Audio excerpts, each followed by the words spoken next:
যা দেখলাম মস্ত বাজার, নদিয়ার মাটির পুতুল, চুড়িদার, মুখোশ, বিষ্ণুপুরের টেরাকোটা। তবে কপালের দোষ, কলকাতার বড় দলের অমন চমক যাত্রা নাই দেখতে পাইলাম। আমি ঘরের দিকেই যাত্রা। হরেক মাল পাইবে, হরেক রকম মাল। গলির মুখে বাঘ নেবার আগেই চেঁচিয়ে উঠে ছোট্ট শিশু, ও হরেক মাল, ও ফেরিওয়ালা, ফেরিওয়ালা।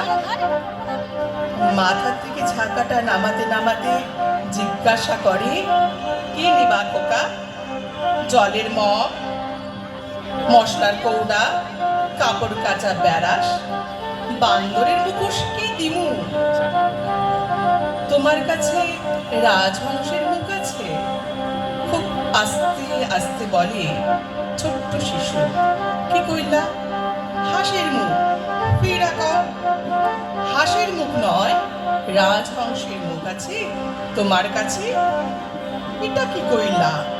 মানুষের পোলা হইয়া রাক্ষসের মুখ কিনবার চায়, বান্দরের মুখ কিনবার চায়, আর তুমি কিনা রাজহংসের মুখ কিনবার চাও? কন্যা, রাজহংসের মুখোশ পইরা দেবস্থানে পুকুরে দিঘিতে জল ছাইকা শুধু দুধ খাইবার চাও নাকি?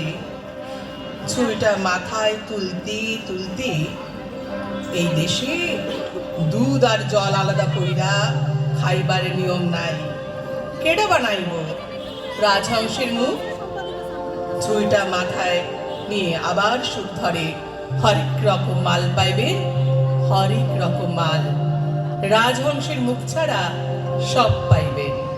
নমস্কার।